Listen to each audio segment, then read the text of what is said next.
သူ့ကော်ဖီထဲမှာမင်းစေးတစ်ခုခုခတ်လိုက်တာလားရွှေရှောင်ပင်တန့်စင်မှုသူညဒီလူကရှမ်းချင်းဟဲကိုအဆက်မပြတ်ဆက်သွယ်ပြီးလိုက်နေတယ်ယောဂကူးဆက်နိုင်ခြေရှိတယ်ဒီအကိုကြီးကလမ်းလျှောက်နေတဲ့ယောဂပိုးမွားပုံကြီးပဲပထမအချက်ငါကော်ဖီထဲဘာမှမခတ်ဘူးဒုတိယအချက်မြင့်အစ်ရှန်ကယာဒီလာလို့ဘိုင်းနာနေတာတတိယအချက်ငါလူနာကိုကုပေးမလို့ဟာကိုမင်းပဲ့ရက်နေတယ်မင်းကကိုလာမချောင်းတဲ့သူကငါလူပဲမင်းဘသူပဲဖြစ်ဖြစ်ဂယူးမဆိုင်ဘူးဒီကိစ္စမပြီးသေးဘူးမင်းလူဟုတ်လားဒါဘောကငါသူ့ကိုလိုက်နေတာတစ်နှစ်တောင်ရှိပြီမင်းသူ့ကိုလိုက်နေတာတစ်နှစ်ရှိပြီလာတိုင်းသူဘလောက်တောင်နာကျင်နေရလဲဆိုတာမင်းသိလားရေခဲရေတောက်လို့မရတာတောင်မင်းမသိဘူးမလားကျေးဇူးပြုပြီးရေနွေးတစ်ခွက်လောက်ပေးပါနောက်ပြီးတန်းရှင်းတဲ့ဆောင်ဒါမှမဟုတ်ခြုံပွားများရှိမလားခဏလောက်စောင့်ပေးပါမင်းအကူညီမလို့ဘူးချင်းဟဲကိုမင်းကိုပြည်နယ်စေးုံလိုက်ဖို့ပေးမယ်ဒီလိုဘက်ကမှမသိတဲ့ကောင်မျိုးနဲ့သူ့ကိုမထီးနဲ့မင်းကဘာကောင်မို့လို့ငါ့ကိုလာဆရာလုပ်နေတာလဲငါကမင်းကိုတတိပေးချင်လို့ပါမင်းလက်ဖမိုးကအနီကွက်တွေအတွက်အရေးပြားဆရာဝန်နဲ့ပြပြီးပြီလားငါဓမ္မတိဖြစ်ုံတင်ပါဓမ္မတဲ့တာကများသောအားဖြင့်ခြေလက်တွေရဲ့အပြင်ဘက်မှာအချိုးကျဖြစ်လိမ့်ရှိတယ်မင်းနာကတော့အစစ်မြင့်စေးုံကအရေးပြားဌာနမှာပြပြီး RPA နဲ့ DPH စစ်ဆေးမှုလုပ်ဖို့အကြံပေးခြင်းနဲ့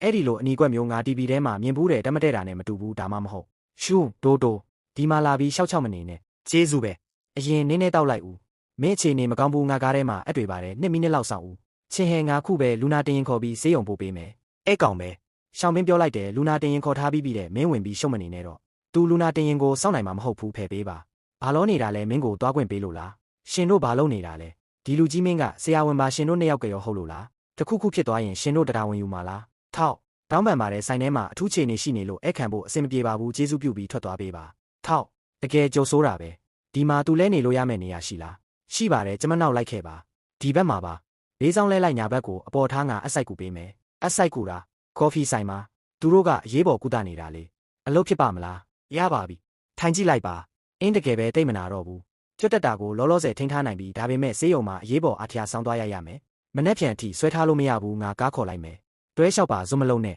ကျေးဇူးပဲလင်းဖုံချင်းဟဲငါမင်းကိုဆေးရုံပို့ပေးမယ်ငါကားကဒါတစ်ထက်မှနေရကျတော့မင်းလဲလိုက်သွားလို့ရတယ်မလို့တော့ဘူးညစ်ပတ်တယ်ထင်လို့ရှင်ရဲ့ဆေးပညာစွမ်းရည်ကဆေးရုံမှာရှင်ရနေတဲ့နေရာနဲ့တိတ်မလိုက်ဖက်ဘူးနော်ဒီလိုချိန်မှတောင်ဒါတွေကိုစဉ်းစားနေသေးတာလားငွေကြေးပိုင်းလုပ်တဲ့သူဆိုတော့အကျင့်ပါနေပြီးပိုင်ဆိုင်မှုတစ်ခုကိုတန်ဖိုးဖြတ်တာမားယွင်းနေတဲ့အချိန်ကဝယ်ယူဖို့အကောင်းဆုံးအချိန်ပဲလေကားရောက်နေပြီးအရှိမှာပဲဘေးဆောင်လဲလိုက်ဘယ်ဘက်ကိုအပေါ်ထားခြုံပွားကိုခါအောင်မှာခုထားလိုက်ကားဆရာပင်ကျန်းလမ်းမကြီးကနေသွားပေးပါအဲ့ဒါပိုနီးတယ်ဒေါက်တာလင်းဒီနေ့ရှင်ဂျူဒီမဟုတ်ပါဘူးနော်ကျွန်တော်သူငယ်ချင်းကိုခေါ်လာတ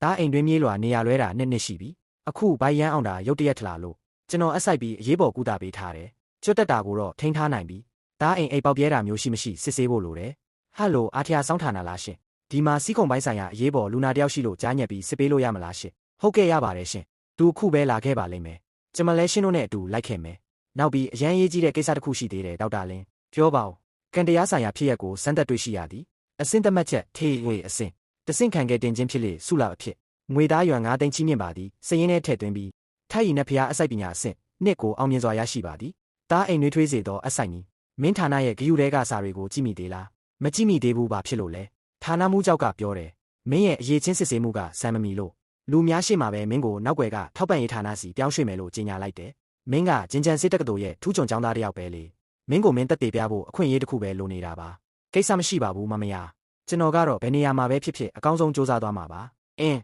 မင်းကိုယုံနေနော်ဗန္နာရေးလောကလူတွေကတော့တကယ့်ကိုအလုံးမြန်ဆန်ကြတာပဲကဲကြပါဦးပြို့ဘသူရှိလဲကဲကြပါဦးဆရာဝန်ကြီးကဲပါဦးကဲကြပါဦးဗျာဘသူရှိလဲလာကူကြပါဦးကျွန်တော်မိမသွေးတွေအများကြီးထွက်နေလို့ပါတောင်းပန်ပါတယ်ကဲပေးကြပါဦးဗျာကိုဝင်ဘယ်နှစ်ပတ်ရှိပြီလဲအခြေအနေကဘလို့လဲကိုဝင်33ပတ်ပါနာကျင်မှုမရှိပဲရုတ်တရက်သွေးတုန်တာပါသွေးထွက်တာ1000မီလီထက်ကျော်နေတာပြီကျမတို့သွေးပြန်ကြောကတဆင့်လဲရတဲ့ကဆေး900cc သွင်းပေးထားပါတယ်ဒါပေမဲ့သွေးပေါင်ချိန်ကစက်ကြနေတော့မဲ့အခုတင်တိုင်းတာက80ပါ90ပဲရှိတော့တယ်ဒါသားအိမ်ဝါပိတ်အချင်းရှိရောက်တာပဲဒီလိုယောဂကအချိန်ကိုက်ပုံးလိုပဲအချိန်မီမကုတိုင်ရင်မိခင်ကောကလေးပါမိနစ်ပိုင်းတွင်အသက်ဆုံးရှုံးနိုင်တယ်ထောက်တာဒေါက်တာလင်း